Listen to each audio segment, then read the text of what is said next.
I think we should start again. It's 13:15. So let me give a short introduction of you both. At first, I would like to introduce Mr. Teemu Lehmusruusu. He's an Helsinki-based sound media and installation artist. His key themes are the human's role in ecosystems and the basic conditions of life on our planet, which he approaches with a research-based yet poetic ethos. His work also promises to reflect on our place in the food web and on our impact on the Earth's natural world. And also with us today is Alexandra Supper. She's an assistant professor in the Department of Society Studies at the Faculty of Arts and Social Sciences at Maastricht University. Her research interests include, among many others, the role of sound, listening, and other bodily skills in scientific practice, and sonification and visualization practices. And also Alexandra is an associate editor of the Journal of Sonic Studies. So I would happily give the floor to you two. Thanks a lot, Joop, and really nice, Alexandra, that you could make it. I probably test this sharing of the screen now and ask people that does that actually work. Yes, so we can see it. You're not in presentation mode at the moment yet. Yeah, now you are. Okay, so you can see this now. Cool. Yeah.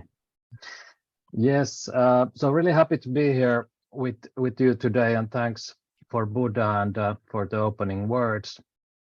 It's super interesting to listen and to talk about all of these things in the long term during this year.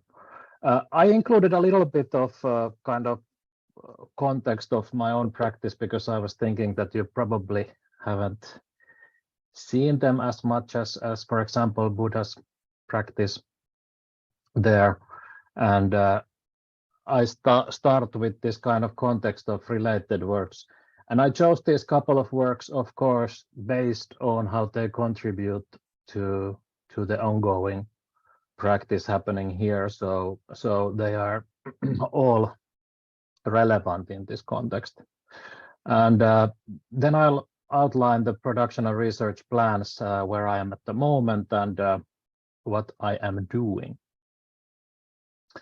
There was already a couple of things said. I just maybe add that I'm working here in the south coast of Finland, both in urban and rural areas. So I have maybe this kind of intermediate position between the urban life and then the rural life. And I have myself this studio at what used to be an abandoned farmhouse, and then also I visit regularly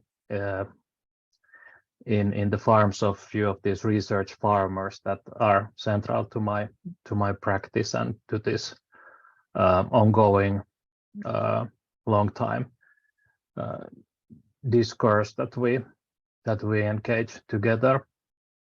My work is kind of like a hybrid practice of usually research and concept-based productions. So they often start from walking in the rural areas and engaging then to discussions, transdisciplinary discussions on site, usually about certain phenomena that are not met with the eye, with the direct perception. And these works tend to materialize in different ways, but sculpting, spatial thinking, sound are all more or less central to this practice. I have started also the PhD at the ArtEZ University in Finland just currently, and I'm actually now in the phase of planning my first article. So this is a pretty new thing. Also facilitators in the Finnish Bioart Society and Island Residency. Those are But I just put here the Trophic Versus project that is started from 2018 and that is focused on the phenomena of soil. As a website, I won't go here deeper into it, but wanted to bring it up because it is the closest context of my work. But then a few kind of opening remarks. I go quite fast through them, but I need to bring this up so you understand where I'm coming from. So 2018, there was this like happening of some farmers and soil scientists seeing my public work, and they contacted me and said that, hey, that we want to send you stuff to read and articles, the soil science articles and kind of regenerative agriculture stuff. And there started actually this kind of conversation that led me to think about soil very differently. And in the heart of it is probably the feeling of soil as a mediation of existence, that nothing that dies is dead for very long. So it has the ecosystem, or we as humans say ecosystem services, or biodiversity functions, but then it also has these very profound ontological sides to it.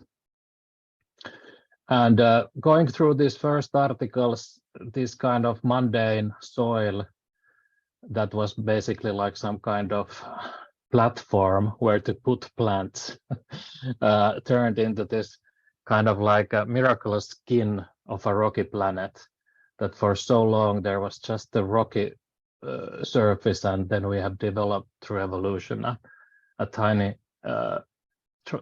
tiny skin to it, and then a skin that needs a blanket. So the blanket is a term that I've learned some farmers use, that when the ground or soil is bare, you need to put blanket on it. So it comes also from the agriculture as a cover crops idea, that you don't leave the soil bare, but it is also applicable to urban environments, parks, etc. In general, it's about being mindful and putting attention to how the soil exists and how we care for it, or whatever we do to it. And I think my own kind of artistic motivation or drive has been for the past, I don't know, 5-6 years, very much surrounding this everyday idea of kind of habitually reminding what is not met by my senses, especially in this anthropocentric premise that I as a human hold in my everyday life. A couple of words. Data became all of a sudden somehow central to my practice. It turned from being measurement into a source where to gather transdisciplinarily and kind of like take your own methods and derive to different directions from that source. So it became very emotional and kind of aided or extended perception. I wouldn't say maybe tool. It's a way to maybe form the practice. And the surfaces of the landscape became volumes. There was even this one farmer that said that I don't count my field in square kilometers. I count it in cubic meters, so that it is volumes, even the agricultural fields. Then quickly a couple of glimpses into previous works that resonate to what I'm doing now in its real meaning, resonate. The first one was outdoor installation based on the soil respiration. So I hand carved these alder tree molds, and it is like respiration chambers out of glass. So these like outdoor sculptures became kind of resonating sound chambers through the actuators, and they were opening and closing every 15 minutes to read the CO2 levels inside the chambers and resonate accordingly. Also, there was important part was this resilience mix that I did with the farmer, kind of putting get plants, that there was a different logic than in the botanic garden in general, of how to choose plants. This was how they form a resilient and biodiversity supporting community. I won't go to those because of the time. The second work I'll bring here quickly is the House of Polypores, which was in the Helsinki Biennial in an island outside Helsinki. And here also I was exploring a way to have this porous relation with the spatial work and with the surrounding sounds and the environment. And this work was based on the feeling of being a decaying wood, and that it's a luxurious thing to be able to decay in peace in today's world. Because, for example, in Finland, the forests are pretty much cleared from the decaying wood. They become habitat to too much biodiversity when they think about the forest as tree fields. So these microstructures, they're from mycelium built, kind of these pillars house these organs, and the organs are resonating depending on the activity on the decaying tree trunks. I collected also visual material, the archives of the Finnish soil scientists, what they have gathered, what they had found in soil animals, because it's said that we know so little about the biodiversity of the soil animals, and the microbial activity there is. And I used in this work, there is a sound also, but this is basically like a gun animation work. But I was intrigued in this idea that how the AI generated drive would kind of like imagine the missing animals and that we haven't yet encountered in the soil. And it became this kind of like a flow of becoming and the aesthetics of this overlooked life in soil. And how this also is related to what I come now in the Pulse project, how I call it this year in Amsterdam, is that also the aesthetics, just the mere act of exploring the aesthetics of the volume of landscape and not the surface, is something that I kind of desire. I need it somehow bodily. I feel that I'm like too much looking at the landscapes and categorizing them from those aesthetical starting points that we bear in the culture. So coming now to this shaping of the new work and the surrounding research, I maybe have to also add that I find that making the work is research for me. In artistic research, the methodology is so intertwined and mixed that it is difficult, or maybe not at the moment for me, purposeful to somehow separate a research part and a production part. Of course, they are there in a way if you think that there is text and there is artworks, but they both to me are a continuum of the same kind of artistic research mode. And we had one visit last year in the winter to the park. And for me, the site visit is always the important moment for the work. Of course, there is this whole background research, what is in there and what is going on at the moment. But there is always some simple one feeling that is left from these site visits. And in Amsterdam Park, it was this because we had a gardener with us, and there was these different kind of surfaces visible that was maintained very differently or taken care of very differently. The grass is cut to lawn, somewhere it is left to certain height, but not let trees go there. And in some places they are like planted, constructed, but then left more or less to grow from those starting points. And I felt the need to be there and stay with these different kind of modes of like preparation, how the blanket on the skin of the earth is prepared. So pay attention of how we kind of make in Finnish there is a specific verb when you make the bed. It is like how you put the sheets, how you put the blankets, and somehow stay with this idea.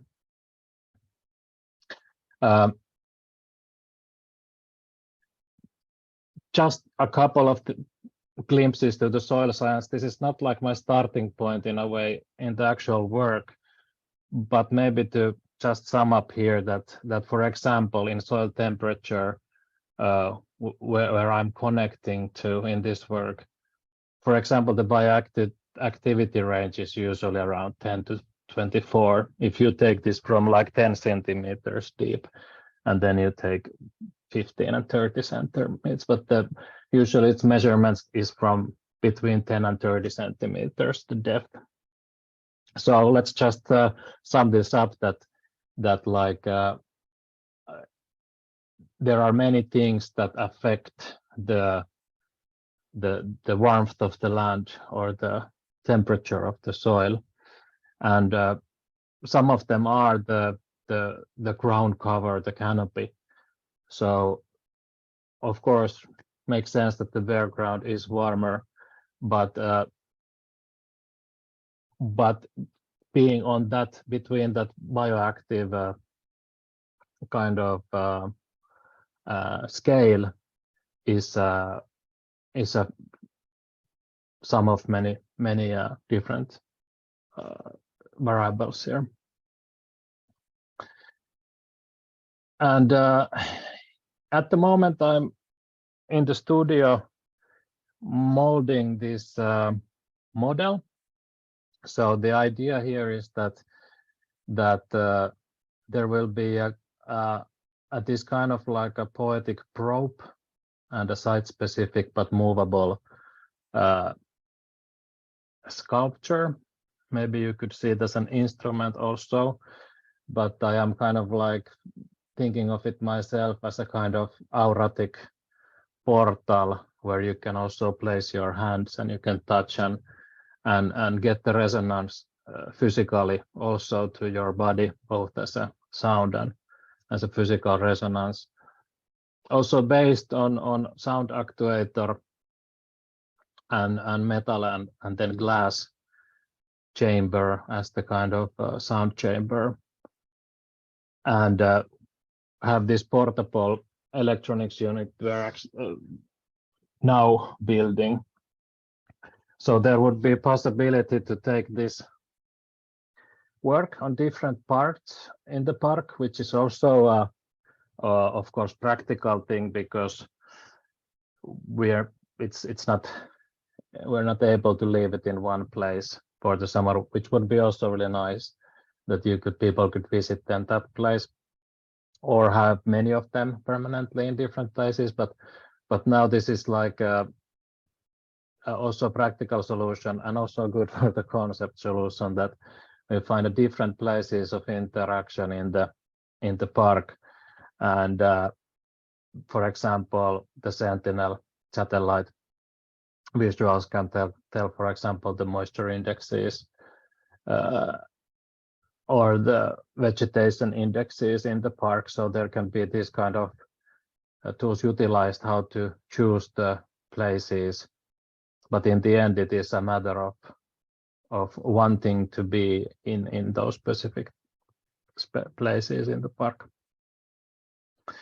And So in June, there will be the next kind of field research trip to Amstel Park after the studio sessions of getting the workshops done before they close for the summer.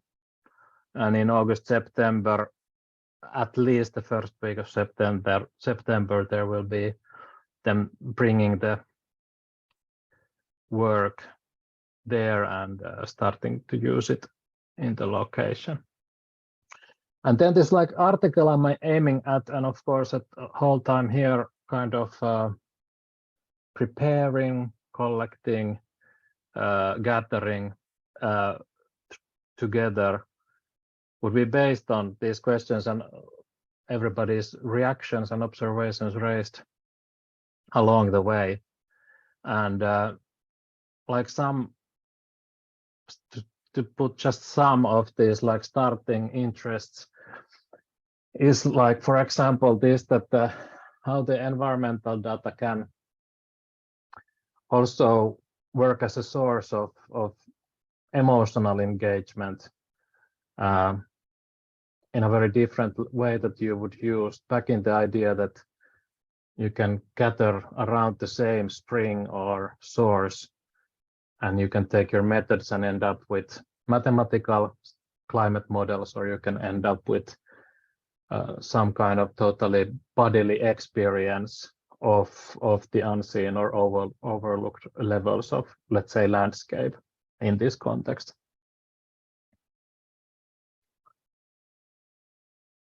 And just want to remind that you can always, after this, also contact me if you feel like that. Thank you. Or like to Alexandra. Yeah, thank you so much for sharing all this, and I really look forward to continuing the conversation about this, and kind of before we bring in our audience as well to get the ball rolling with some additional questions. So thank you so much for giving us this snippet of what you've been working on before and how that leads into the kind of work that you're planning to do in the Amstel Park, which I do think we've taken note, I think, of some of the very different geographical and spatial attributes that you're working for in this new project compared to some of the work that you've done before. And it all looks really fascinating and promises a wonderful trove of attention. I really like this idea of a poetic instrument that you can also use as a kind of portal, and clearly this very poetic language that you have here to describe the kind of experience that you're trying to create. And I have so many different things I want to talk about, and I'm wondering, I feel like I want to talk to you about your use of metaphors and language in all this, but I might be able to come up with a more articulate question about that one later on. So I'll start with something really, really simple, and that's the role of temporality in all this. Because I know that when we were talking beforehand, you mentioned to me that it was really important to you that this would be real-time data that we would get to experience. It's not just a way of sort of playing back recordings of something. So the real-timeness of it, the capturing a moment, being able to probe into what is happening right now is something that you're clearly very invested in. What I find really interesting, though, is at the same time, of course, what you're capturing is never just a moment, right? You're really interested in, there's a lot of seasonality, clearly, that when it comes to the kind of landscaping decisions that the lawnmower went to shorten the blanket that protects the earth the week before will make a difference. What kind of season we're in. It's not just whether it rained recently or whether it rains today, but rather what the weather has been like in recent weeks that affects things. So I would be really interested to hear a little bit more about how you're thinking about the role of temporality in all this, because clearly you are interested in these kind of longer term developments, but at the same time there is this real timeness of the actual experience. Can you say a little bit more about how this kind of bodily and emotional experience will also be able to, to look into kind of how things develop over time. Yeah, I think like it's a very, I try to also focus very much on these kind of bodily needs and sensations. I think it comes from this need of being present there and putting, you know, my own body into some kind of situation where this resonating happens. And I feel that it is like a transformative moment. That it is like, you know, very, very practical thing. I'm not deriving it from basically any theoretical backgrounds more than that at this point, but like it just feels good. It's something that I need and I want, and of course I have felt it in other artists and works that I have been participating and seeing that I long for that. I don't have anything against any kind of other methods of using field recordings or recording stuff or something, but it is in my case, I don't even, you know, I don't consider myself for example, a musician. I can if I want to, but like it's not like a term I would in a way use. It's more like this kind of creating. It's a very good way of spending life, like, you know, on this planet, because everything is quite controversial that we do as human beings, the use of material, energy and stuff for these kind of things. But I feel that these kind of acts can, at least for me, and earlier had experiences that others do, kind of regenerate the society in a way. That of course the soil doesn't benefit from this artwork. It's not regenerative in the ecosystem. Some works are, but they then require some kind of other cultivation or stuff. But I think it's so that we really need to, or I need to, have this regenerative feeling in my own brain and in my own body, that I can kind of be more in sync with those levels, like in the everyday life. And for me, that somehow happened through these processes, and something that even I have experienced it a while ago, that I don't feel this work every day. I still, you know, they stay in the body for a very long time. And for example, now that going into the park, I'm like taking time with different kind of canopies, different kind of cover crops, different kind of lawn concept, which is also a crazy concept in itself, all together or all by itself. There comes this like moments of attention to those things that is different than maybe like in recorded sound works or something like that. Thank you. By the way, my internet connection seems to be slightly wobbly at times, so I hope you can hear me all right. I lost you. If you ever see me looking really panicked, it's because I totally. I missed like a sentence, but I've been. Okay. It's fortunately not bad enough to be missing out on anything really substantial, but unfortunately it's not completely stable on my end. But thank you so much for this elaboration. That I think also tells us a lot about the kind of emotional and bodily engagement that you're after through your works of art. There's one other thing that I was really intrigued by also when we talked before, and you were mentioning now as well, when it comes to some of the work that you've done in the past in Finland. You've been working together with farmers and with soil scientists. And I know that this has often been very sort of sustained collaborations also over a longer time. For the Amstel Park, you already mentioned that you were talking to the gardener. I think this was more of a kind of one-off conversation because you've had the one white site visit there. in the winter. Some of the previous work, you've really been able to immerse yourself in the landscape over much longer periods of time. I think it's really interesting to also think about how that kind of affects the conditions of making the kind of artistic research through different forms of collaboration, through different ways of being in place or trying to figure things out from a distance. So this is an aspect that I think is also really, really interesting to think about. So on the one hand, who are additional kind of people in the Amstel Park that on top of the farm, on top of the gardener who does the routine kind of maintenance work, who are additional conversation partners that could be maybe interesting informants when it comes to thinking about the kind of bodily experience of an urban park, basically. I don't know, it could be park visitors, for instance, or it could be, and I think there's a big difference between how, for instance, a tourist would experience a park like that versus someone who lives, who works in a nearby office and who might stroll through the park every day at lunchtime when the weather is nice.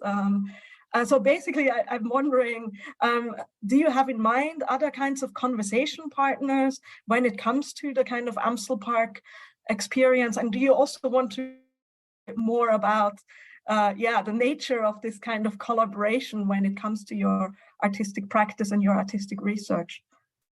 Yeah, that's a super good question. And of course, it is, like you said, like a new situation in this sense for me, because here too, I think they are very different, but for example, gardeners here in the botanic garden work were very important. I brought in farmers to the botanic garden, and that was really interesting because there was this different logics, and it was really nice. And then the audience was like really nicely. I didn't like plan it to be confusing or surprising like that so much, but it was a surprise to me that the audience there, there is tourists also, but then there is a lot of people who go there almost daily or like weekly for walks and jogging and stuff. So how surprised they were that it was introduced to some different logic of the plants, and I don't know, like I've learned now that in Amstel Park the gardeners are like live only people with secret phone numbers, and you have to wait in the bush or in the tree when you see them and go to talk to them. No, but they are maybe like more than people who you contact at the park, and maybe that's a lot nicer also way of doing it. But maybe now also, because this concept is evolving and now this is like more getting into more concrete forms, this is still quite recent because it was just last year's end when this kind of concept started to like get going. So I hope there will be many different kind of encounters during these trips that I will be doing now in the beginning and end of summer and then in October. But definitely if here is somebody who wants to suggest, that's great. I think for me, like this collaboration in general, it's like I used to be a little bit wary of it, like in the school time or something.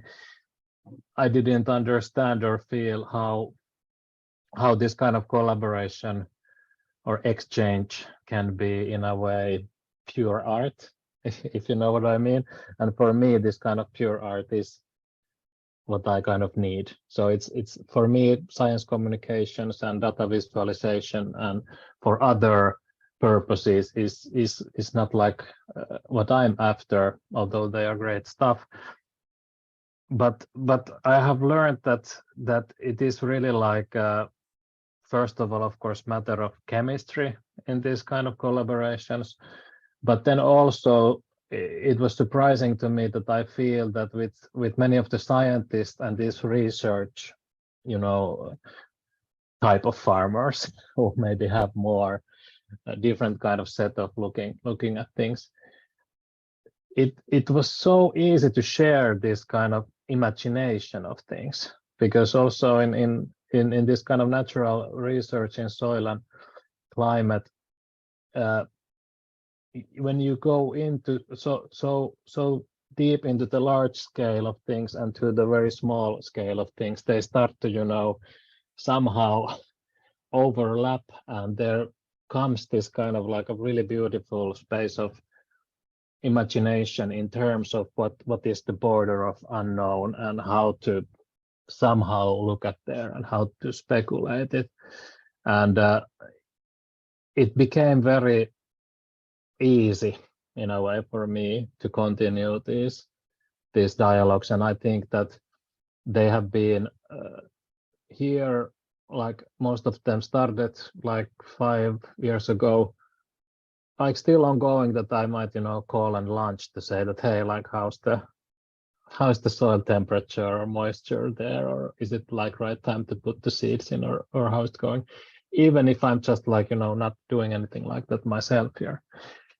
But I would hope that the Amstel Park, because one question earlier in the process was that, does it matter which park it is, that you could do this, or could you do this the same time anywhere? But I really feel that yes, because it becomes somehow alive. It becomes that body, or that part of the body of the earth. It's that particular place, and maybe that is one key thing also, that it doesn't matter, whatever park, park is here, park is there, it's all the same. They are not the same, and the fields are not the same, and the logics how you run these places, the human intervention are not the same, and how people in the city use them is not the same, and what kind of role they have in the city green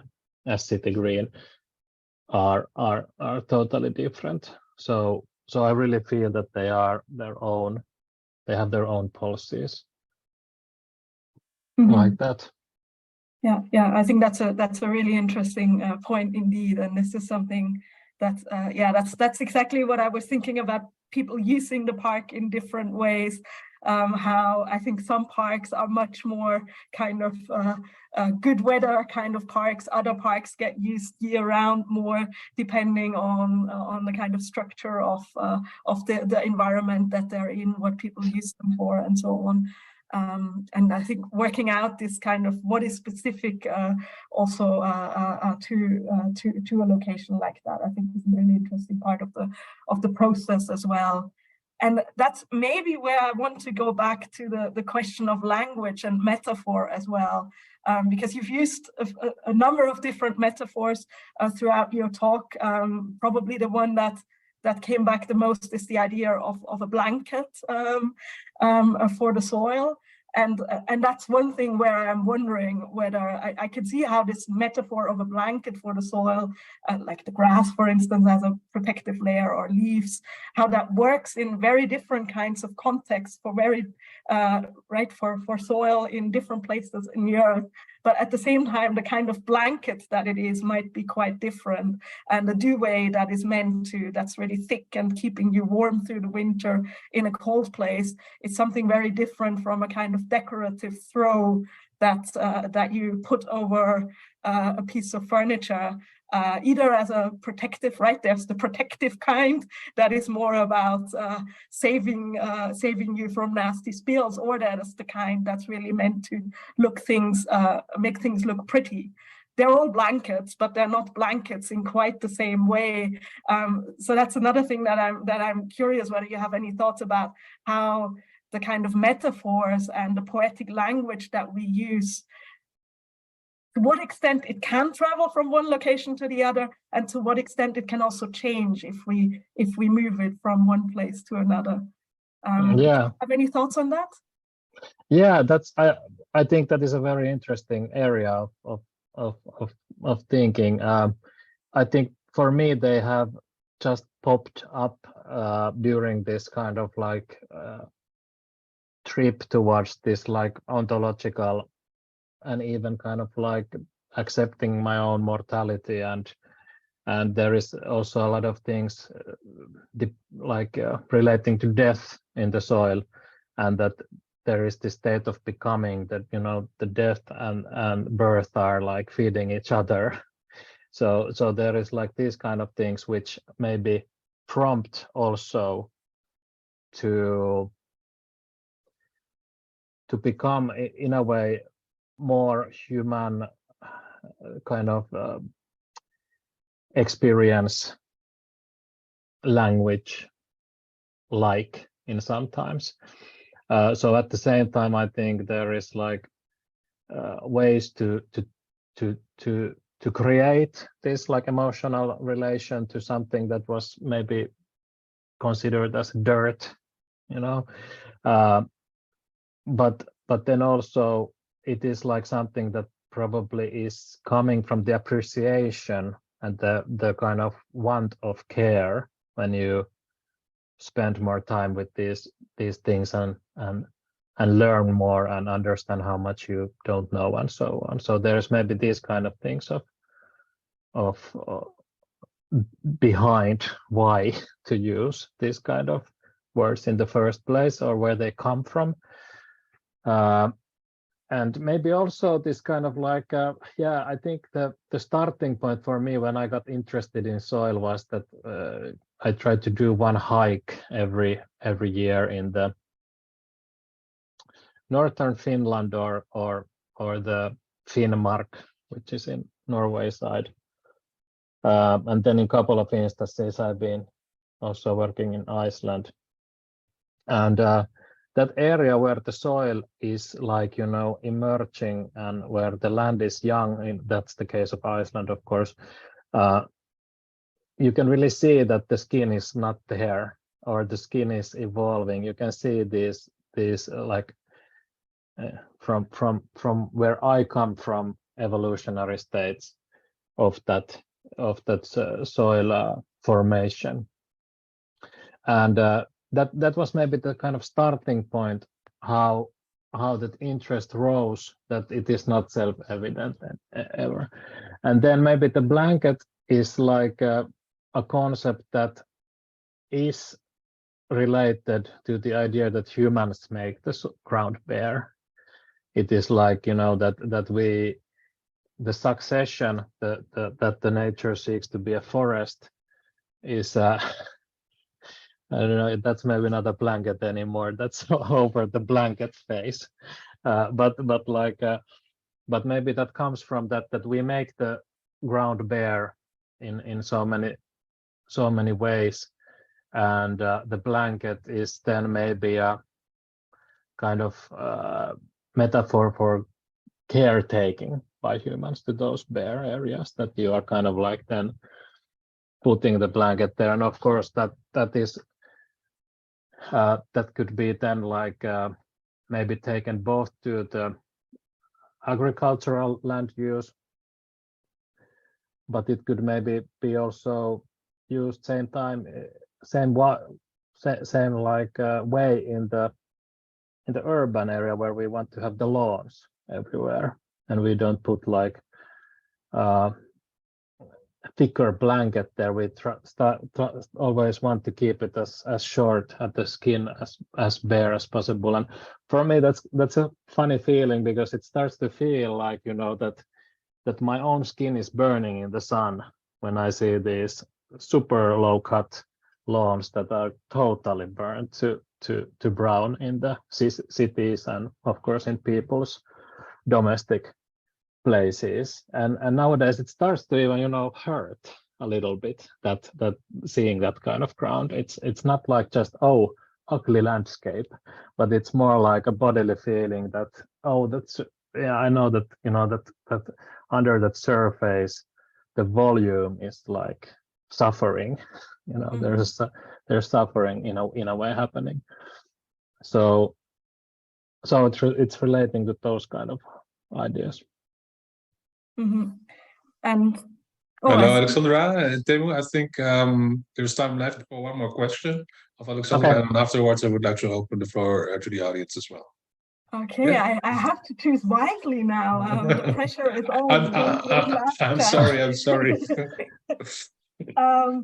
was actually, I had a sort of I do think I was kind of still wondering in response to what you were saying also about the pain that you feel and the suffering that is going on there, whether you could say a little bit more how you're intending to capture that through your kind of portal as well. Is there is that going to influence the kind of design choices that you are making? Is it meant to convey something on that suffering also through the sound, through the perceptual experience of touching things? Do you anticipate that kind of bodily engagement will be different during the sort of extreme heat waves where we sort of see the damage? Is it something that you want to tweak your design to be able to capture that? Or are you thinking of it on a sort of less direct kind of level of like, is this more through the associations? I really want to capture through the design process as well. Yeah, that's a really, really good question, and something that is definitely there. But it's maybe like so that that probably to some extent there is some different tone of, for example, more hectic tone, for example, could be involved there. I think with this sculpture, the sound design is kind of like, there are of course these ideas existing, but it will basically take place when this this system is set up. So it is like coming at that time more, but so it will affect it, but will it be, you know, figuratively demonstrating, for example, pain? Maybe not like descriptively like that. I think it is more like, but it is reacting to those different circumstances, of course. So if it is totally, you know, totally dry, cracking, very different cracking open kind of dry clay topsoil, it's different kind of pulse that it is generating. But maybe like also I use in the sounds so kind of subtle and minimalistic resonances that they are not maybe that you know, impressionistic in a way that they would deliver that kind of different emotions so carefully. But I still hope that or I see that, for example, in some of the earlier works, that for example in Kaisaniemi there were some people, a few in the audience, who were just asking that where is this data taken to, that what is the use of this data that you gather from the CO2 sensors, and their idea was only about gathering numerical data to be then used in some real research, you know, somewhere. And but most of the people are just like, you know, lying down there. As humans are like using the park differently, and they are like some kind of opening of some kind of other kind of door, and maybe looking down to the soil differently than they would have normally when they are just browsing on the different kind of plants that are put there. So kind of that kind of happening is for me already the kind of gold, the treasure in this. It's not maybe that some people get that intellectual idea that now the soil is suffering and now it is in an optimal level and now it's flooding here, you know, through the artwork itself. That's not maybe my in a way ethos. I mean, they're gonna see that when they visit the park anyway, so in that sense it's exactly. Yeah, unfortunately it tends to be all too visible in city parks when the soil is suffering. That's true. All right, thank you so much. I think my time to ask questions of you is up. Thank you so much for this opportunity to engage in dialogue with you. Thanks, Alexandra. And also, like, we can continue in emails or something if something I think we will, is there, like, and other things. Okay, I wanted to thank you both. I wanted to thank you, Teemu, for informing us on your fascinating work, and you as well, Alexandra, for posing these very good questions. I'm looking at the audience, and I see that yeah, there's Alice who's raised her hand. So Elisa, if you want to turn on your, yeah, there you are. Hi. Hello. Hi. Hello, I'm gonna lower my hand. Can you see and hear me? I can see you in a very small. Yeah, that's okay. Okay. As long as you have sound. Yeah. In the spirit of the seminar. Yeah. So first of all, thank you very much. This has been really, really fascinating and interesting presentation for me. I work in a food and agricultural research science center outside of Oslo, so Norway, speaking from Norway. And I'm doing my PhD on soil exhibitions. So I have like 150 questions for you. So I guess I'm just gonna use your email address for the most of them. But if possible, I would like to ask 2 and then just answer one of them if the queue behind me is too big and the time is running out. So I have a question regarding a term called soil connectivity. And I also have a question regarding, it's more connected to your artistic research method and the indoor-outdoor situation in a curated place. But I'm going to go to the soil connectivity question first, if that's okay. Because within this space of sort of raising soil awareness and soil literacy and the knowledge around soil, there's this term of soil connectivity, which means sort of it's about knowledge and awareness and interaction with soil. And as you already mentioned, this is not like a agricultural science or soil science dissemination project. Of course, you're an artist, and so I have like a deep respect for your project being an artistic project. But that being said, I at least when I hear you speak, I can feel your soil connectivity in a way. And I was wondering if the soil connectivity or people's connection with soil is something that you want them to experience. And if you could say something about that, like you want to sort of pass on the soil connectivity, not the soil research and the data, but yeah. If you have any thoughts on that. Yeah. I think first of all, it's kind of paradoxical that art serves no purpose, and then again it does a lot of things at the same time. So for me, it's totally like pro arte in utili, that there is no that kind of mission per se in them. More, it's only about following these kind of intimate bodily urges that arise, that are of course,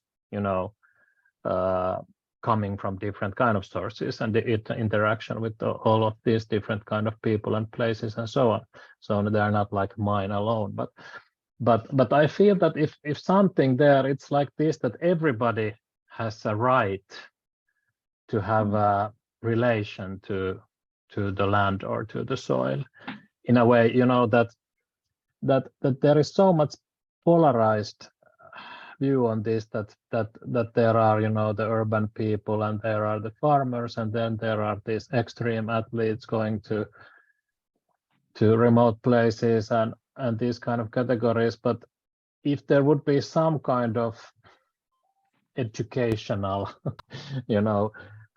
ethos, to me, it is this kind of thing that everybody has a relationship with the land and the soil, and everybody has the right to have it also. So you don't have to kind of like label yourself as a urban person, but you do have it, of course, in many ways.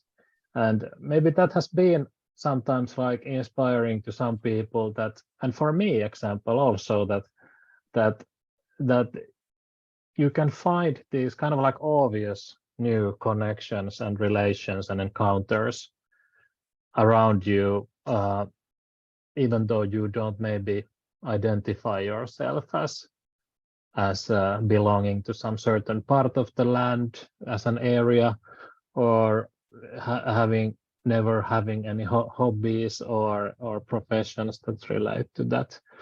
So in that sense, yes, but then on the other hand, I don't think about the works as how they are optimal in a pedagogical way. I really love that there's quite often, or there has been like a lot of school classes and even daycare like groups going to these works, and there has been a lot of like this kind of talk surrounding them, and which has been also surprising to me, because I thought that they are more esoteric than that. But then, there is like children, 5 or 6-year-old children, who are like talking about these works. And that's like maybe the coolest surprise ever, that like they're experiencing these things, and then they go to their groups and teachers and stuff to talk about, for example, soil. So something along those lines. But this is also, for me, a subject I could talk for hours about this thing. So maybe we have to connect. But there was Sharon. Sharon, I don't know, was their hands raised? Yes, Sharon. Oh, there you are. Okay. Yes, although I did want to give room for our audience, because I've been talking a lot already, but you really hit on this. And I think for me, I have kind of a critical view of sonification, in the sense of that it's often used as a semiotics of instruction. So you're taking data, turning it into sound that conveys knowledge on some level. And so if you were to define or talk about what kind of sonification are you doing then here? So I think you were just touching on it. What are you, because I think the one that was like the singing comet by NASA was the really kind of one that was criticized maybe a lot within that. You had these electromagnetic waves, and they called it the singing comet. Because by raising the frequency by 10,000 times, you could kind of hear these sounds, and somehow by calling it the singing comet, are we supposed to then develop a relationship, kind of like an anthropomorphic relationship with this comet? What is it actually doing? And so these knowledges or these sounds that you're bringing that are conveying the data in a certain way, you were just touching, I think, on that relationship that they're bringing, but in a way it's kind of an affective sonification or something. But I was just, would you even call it sonification? Maybe I have this, creativity of a non-expert, that I'm not a sound expert. I'm not like, sound.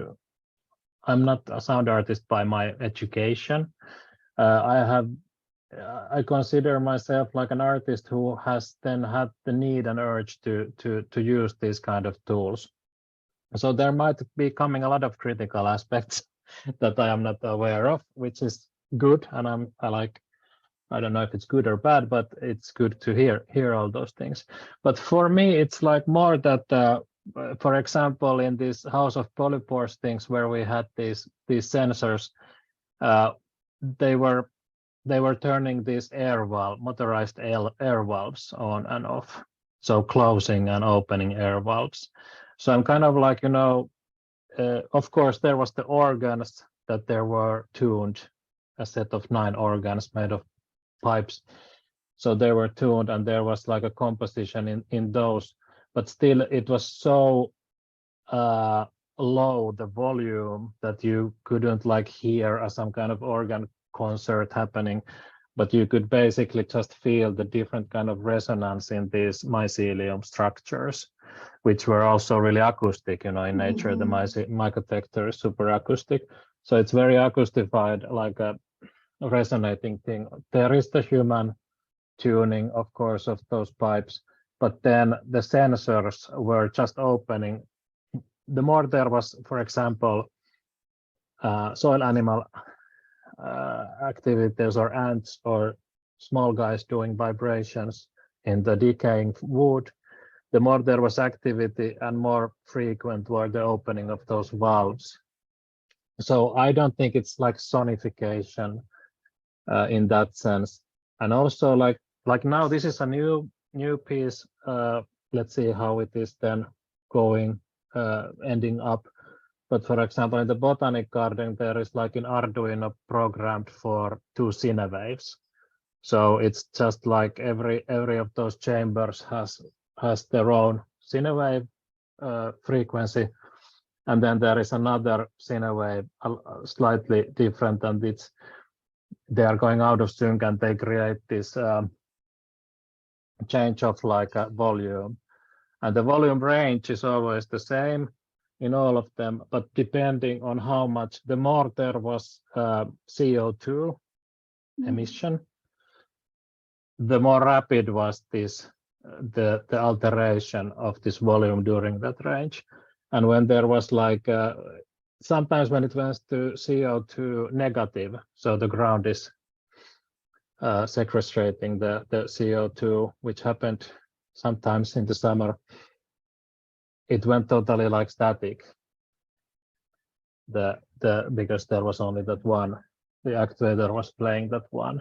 So very simple, it's very minimalistic. I'm not looking into, I would say I'm not looking into sonification in the sense that I understand the word.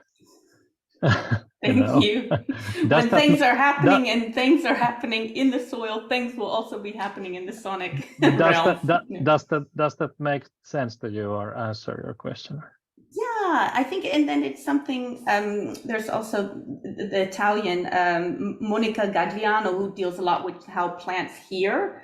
So there's also a really nice podcast she did that I can send to you, which can then gives you also perspectives on this. This definitely. dialogue. Yeah. Send me everything. Wonderful. Thank you, Teemu. Looking forward. Thanks. Thank you.